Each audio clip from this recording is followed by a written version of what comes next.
රාත්‍රී නිධානයේදී පමණක් නොව දවසේ අනිකුත් කාලයන්හිදීද ආදරයෙන් සැලකීම ඇය ඔබගෙන් බලාපොරොත්තු වනවා. දිවා කාලයේදී ඔබ දෙදෙනා වෙන්වෙන්ව රැකියාවන් වල නිරත වූද ඇගේ අපහසුතාවයන් කාර්යබහුල බව මෙන්ම මානසික ගැටලු පිළිබඳව දුරකථනයෙන් හෝ ඔබ සමග පවසන විට ඔබ කොතරම් කාර්යබහුල වුවද හැකිතාක් ඇයට ඇහුම්කන් දීමට උත්සාහ කරන්න. ඇයව දිරිමත් කරන්න. කිසිම විටක ඇයව නොසලකා හැරීමෙන් වළකින්න. දිවා කාලයේදී ඔබ දෙදෙනාම නිවසේ ගත කරන්නේ නම් නිතරම ඇයව තුරුළු කර ගැනීම, සිප ගැනීම මෙන්ම ආදරයෙන් ස්පර්ශ කිරීම සිදු කරන්න. ඇයගේ සිතට වත්දෙන ප්‍රකාශයන් කිසිම විටකත් සිදු නොකිරීමට කටයුතු කරන්න. මන්ද ඇයගේ සිතෙහි ප්‍රශ්න නොතිබෙන විට ඇයව ලිංගික ක්‍රියාවන් කෙරෙහි පොළඹවා ගැනීමට වඩාත් පහසු වනවා. ලිංගික ක්‍රියාවන්හිදී උච්චතම අවස්ථාවට පත්වීම නොහොත් සුරාන්තය අත්‍යවශ්‍ය කරුණක් වන්නේ නැහැ. බොහෝ සහකරුවන් සිතන්නේ සිය සහකාරිය සුරාන්තයට පත් කිරීමට හැකිවීම පමණක් ප්‍රමාණවත් දෙයක් ලෙසයි. එසේ නොවන අතර එවන් අවස්ථාවන්ද ලිංගික සතුට කෙරෙහි බලපාන නමුත් සෑම අවස්ථාවකදීම කාන්තාවට එම තත්ත්වයට පත්වීමට හැකියාවක් නොමැති බවද සිහියේ තබා ගන්න. නමුත් කාන්තාවන් සුරාන්තයට පත්වීමට වඩා පූර්ව ලිංගික ක්‍රියාකාරකම් හරහා බොහෝ තෘප්තියක් ලබන අතර ඇයට එම තත්ත්වයට පත්වීමට අවශ්‍ය නම් එය ඔබට බොහෝ විට පවසනු ඇත.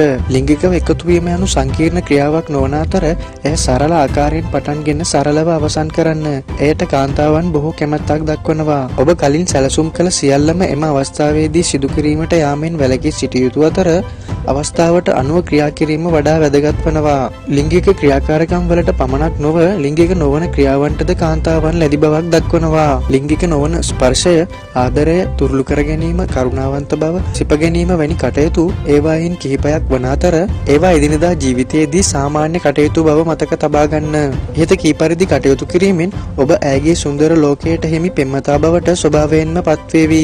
ලිංගික ක්‍රියාවන්ගෙන් අනතුරුව ඇයව අත්හැර නොදමන්න. බොහෝ සහකරුවන් ඔවුන්ගේ ලිංගික ක්‍රියාවන් අවසන් වූ විට වෙහෙසකර වන අතර ලිංගික ක්‍රියාවන්හිදී පුරුෂයින්ගේ මොළය තුළ එන්ඩෝෆින් නිපදවන නිසා ඔවුන්ගේ රුධිරයේ එන්ඩෝෆින් සාන්ද්‍රණය ලිංගික ක්‍රියාවන්ගෙන් අනතුරුව අධික වනවා.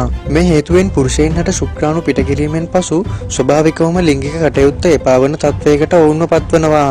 නමුත් කාන්තාවකට මේ සිදුවන්නේ ඉතා සෙමින් නිසා පුරුෂයාගේ ශුක්‍ර මෝචනයෙන් පසුව වුවද තවදුරටත් ලිංගික ක්‍රියාවේ යෙදීමට අවශ්‍යතාවයක් කාන්තාවකට තිබෙනවා. එම නිසා ඉන් පසුව වුවද ඇය තවදුරටත් ලිංගිකව හැසිරීම බලාපොරොත්තු වන අතර ලිංගික ක්‍රියාවන් නැවැත්වීමට පුරුෂයාට ඉඩ ලබා දෙන්නේ නැහැ. මෙම තත්ත්වය දෙපාර්ශවයම විසින් හොඳින් තේරුම් ගත යුතු අතර විශේෂයෙන්ම පුරුෂයන් විසින් තවදුරටත් එම සතුට තම සහකාරියට ලබා දීමට උත්සාහ කළ යුතු වෙනවා. ඔබට ලිංගිකව හැසිරීමට අපහසු නම් වෙන යම් ආකාරයකින් හෝ ඇයව ලිංගිකව සතුට කිරීම ඔබ සතු වගකීමක් මෙන්ම යුතුයකමක් බව හොඳින් සිහියේ තබා ගන්න. ජීවිතය වර්ණවත් කරන ඔබගේ ලිංගික ජීවිතය සතුටින් ගත කිරීමට ඉහත කී කරුණු උපකාරී වේ යයි අපි බලාපොරොත්තු වෙනවා. ඔයා මේ වීඩියෝ එකට කැමති නම් ලයික් එකක් දාන ගමන් ඔයාගේ අදහසත් පහලින් කමෙන්ට් කරන්න අමතක කරන්න එපා. මේ වගේ තවත් අලුත් වීඩියෝ බලන්න පහලින් තියෙන රතු පාට subscribe button එක ක්ලික් කරලා අපිව subscribe කරන්න. කුඩා සීනුව ලකුණ ක්ලික් කළොත් අපේ අලුත් වීඩියෝ දාපු ගමන්ම ඔයාට දැනගන්නටත් පුළුවන්.